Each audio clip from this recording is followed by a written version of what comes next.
Pura Aditya Jaya Rawamangun hari ini menggelar serangkaian upacara piodalan dari pagi hingga tengah malam. Pada kali ini, piodalan Pura Rawamangun yang bersamaan dengan Hari Raya Saraswati bertepatan dengan Hari Pendidikan Nasional, yang makna keduanya merupakan berkaitan dengan dunia pendidikan. Ketua Banjar Jakarta Timur Made Sudarta mengharapkan bagi generasi muda tetap berpedoman dengan pendidikan agama tetap berada di jalur yang benar. Menurut Made yang juga sebagai anggota DPRD Kabupaten Badung, Bali, perlu peningkatan pendidikan agama untuk mencegah maraknya pergaulan bebas remaja terkait narkoba dan seks bebas. Langkah ini telah dilakukan dalam program-program Pasraman di Jakarta Timur, yaitu mengisi waktu libur bagi anak-anak didik diberikan pelatihan mentalitas dan bekal pendidikan menghadapi masa depan.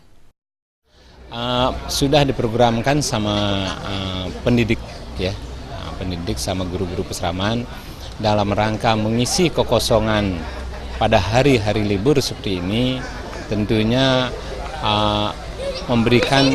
mencegah ruang-ruang yang tidak diinginkan. Nah, program asrama ini mengadakan pendidikan singkat, yaitu memberikan mentalitas, memberikan pendidikan yang memang sangat berguna untuk mereka di kemudian hari.